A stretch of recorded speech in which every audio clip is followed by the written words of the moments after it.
Prabhupad channel में आप सभी धर्म प्रेमी सज्जनों का स्वागत है। आइए आज के वीडियो में सोमवार व्रत कथा व विधि सहित महत्व। सोमवार का व्रत चैत्र, वैशाख, श्रावण, माघशीष तथा कार्तिक मास में आरंभ किया जाता है। श्रावण मास में सोमवार का व्रत करने का अधिक महत्व है।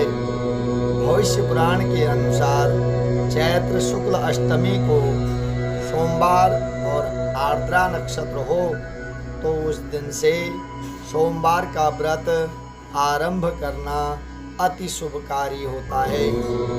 ग्रहण में हवन, पूजा, अर्चना व दान करने से जो पुण्य फल प्राप्त होता है, ग्रंथों पुराणों के अनुसार सोमवार का व्रत करने वाले को वैसा ही शुभ फल मिलता है। चैत्र मास में सोमवार का व्रत करने से गंगा स्नान के समान, वैशाख मास में कन्यादान के समान, ज्येष्ठ मास में पुष्कर में स्नान करने के समान, आषाढ़ मास में यज्ञ फल के समान, श्रावण में अश्वमेध यज्ञ के समान, भाद्रपद मास में गोदान के समान, आश्विन मास में सूर्य ग्रहण में कुरुक्षेत्र के सरोवर में स्नान करने के समान तथा कार्तिक में ज्ञानी ब्राह्मणों को दान करने के समान पुण्य प्राप्त होता है।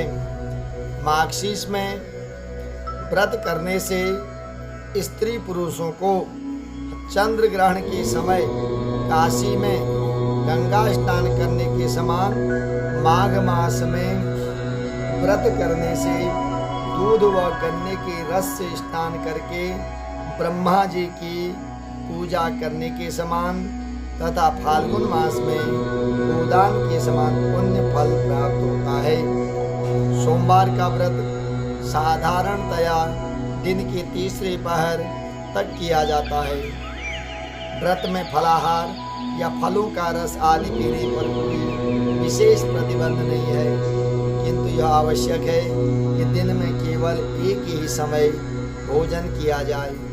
सोमवार के व्रत 3 प्रकार से किए जाते हैं, जैसे प्रति सोमवार या सौम्य, प्रदोष तथा 16 सोमवार में। तीनों की पूजा विधि एक जैसी है। शंकर भगवान तथा माँ पार्वती जी के पूजन के पश्चात सोमवार व्रत की कथा सुननी चाहिए। सोमवार, सौम्य, प्रदोष व्रत तथा 16 सोमवार तीनों की कथाएं अलग अलग हैं, लेकिन उनका पूजन व विधि एक सी है। आज हम सोमवार के व्रत कथा का वाचन करेंगे। तो सोमवार व्रत कथा। ज्वालापुर नगर में एक साहूकार रहता था। उसके घर में धन धान्य की कोई कमी न थी, बस कमी थी तो एक पुत्र की। इसी चिंता में साहूकार दिन रात घुलता रहता था। पुत्र प्राप्ति की कामना में वह प्रत्येक सोमवार को शंकर भगवान तथा माँ पार्वती जी का व्रत और पूजन किया करता था। संध्या होते ही शिव मंदिर में जाकर वह शंकर भगवान के सामने दीपक जलाया करता था।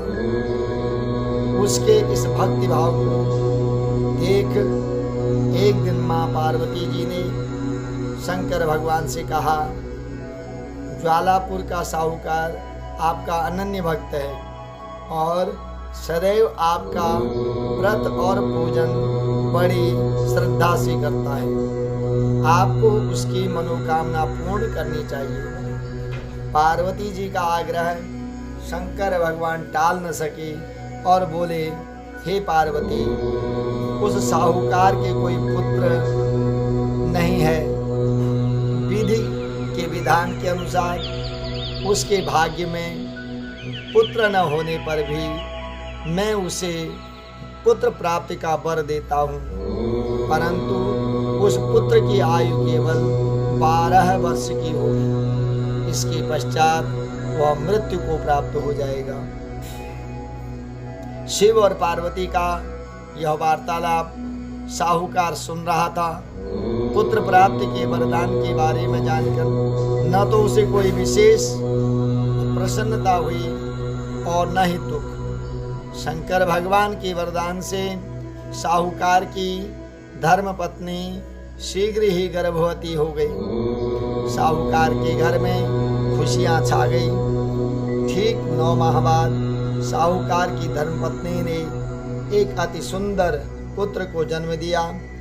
इस अवसर पर साहूकार ने ब्राह्मणों और निर्धनों को अन्न, वस्त्र और धन दान स्वरूप दिया।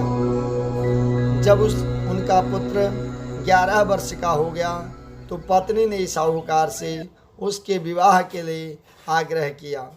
साहूकार ने उसके इस आग्रह को टालते हुए कहा कि हे प्रिय, मैं अभी उसका विवाह नहीं करूँगा और उसे पढ़ने के लिए काशी भेजूँगा।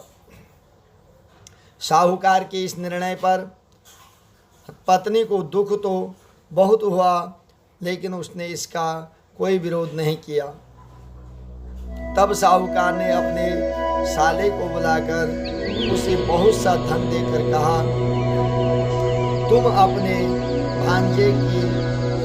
भांजे को पढ़ने के लिए काशी ले जाओ। रास्ते में जिस भी नगर में रुको वहाँ यज्ञ तथा ब्राह्मणों को भोजन कराकर आगे जाओ। मामा भांजा जल्दी ही काशी के लिए प्रस्थान कर गए। काशी की ओर यात्रा करते हुए वह दोनों प्रताप नगर पहुँचे। उस नगर के राजा की बेटी के विवाह के उपलक्ष्य में नगर को बहुत अच्छी तरह सजाया हुआ था। एक विशाल मैदान में बड़े बड़े शामियाने लगाकर बारात को वहां ठहराया गया था। दोनों मामा भांजे उस बारात को देखने गए।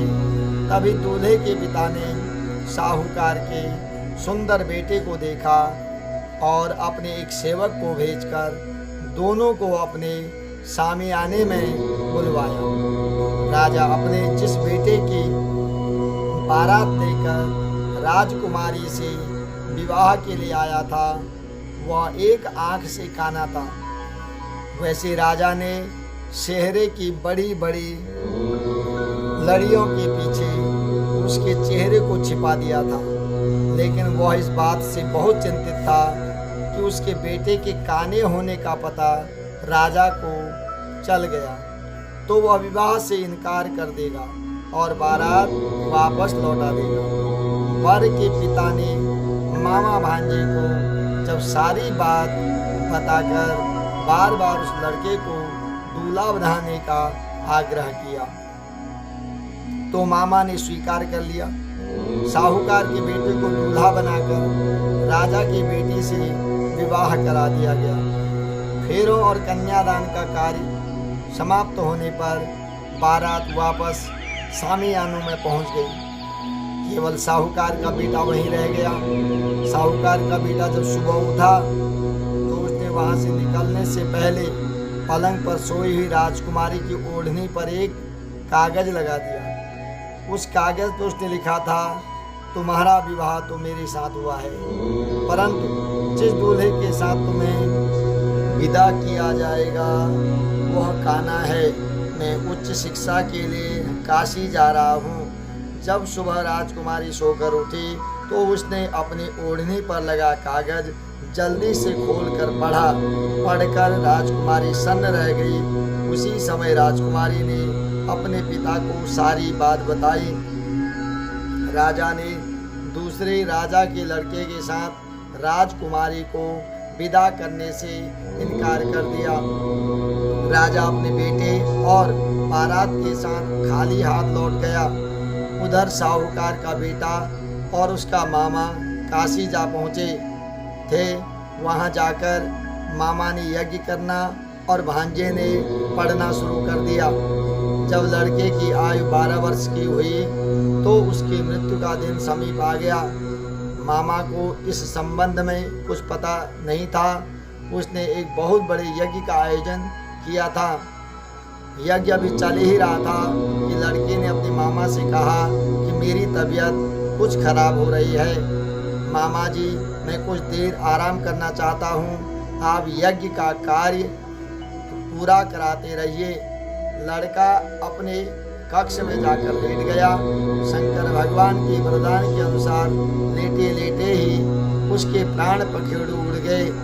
यज्ञ के बीच मामा ने कक्ष में जाकर लड़के को जब मृत अवस्था में देखा तो उसे बहुत दुख हुआ, लेकिन यज्ञ में विघ्न पड़ने के डर से उसने स्वयं पर संयम रखा और इस बात की चर्चा किसी से नहीं की।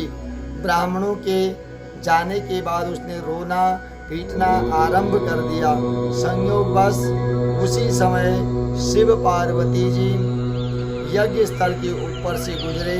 शंकर भगवान और पार्वती जी ने समीप जाकर देखा तो उन्होंने उस साहूकार के मृत बेटे को फौरन पहचान लिया। पार्वती जी कहने लगी, भगवान, यह तो ज्वालापुर के साहूकार का वही बेटा है जो आपके वरदान से पैदा हुआ था।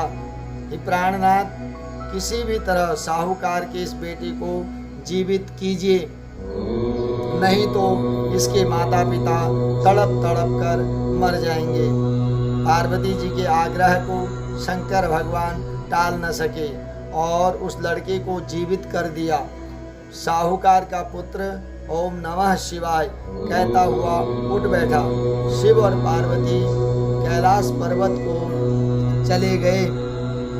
कुछ दिनों के बाद मामा भांजा दोनों पुनः प्रतापनगर पहुँचे। वहाँ पहुंचकर मामा भांजे ने वहाँ यज्ञ किया। संयोग से उस नगर का राजा उस स्थान से गुजरा। राजा ने साहूकार के बेटे को यज्ञ करते देखा तो फौरन ही उसे पहचान लिया। अतः वह उन दोनों को महल में ले आया। कुछ दिन उन्हें महल में रखकर दोनों का खूब आदर सत्कार किया और फिर बहुत सा धन, बहुमूल्य स्वर्ण आभूषण और वस्त्र देकर राजकुमारी के साथ उन्हें विदा किया। दास दासियों के अलावा उनकी सुरक्षा के लिए बहुत से सैनिक भी साथ में भेजे। जब वह अपने शहर के निकट पहुँचे तो मामा ने एक सैनिक के हाथों अपने सकुशल लौटने की सूचना भिजवाई। जब सैनिक ने आकर यह समाचार दिया कि उनका पुत्र सकुशल लौट आया है तो उन्हें एकाएक विश्वास नहीं हुआ। लेकिन जब सैनिक ने शपथ लेकर दोबारा यह बात कही तो वह अपनी पत्नी और अन्य सगे संबंधियों के साथ नगर के द्वार पर पहुंचा और गाजी बाजी के साथ उन्हें घर ले आया। राजकुमारी से बेटे के विवाह की सूचना ने उसकी खुशियाँ दोगुनी कर दी थी।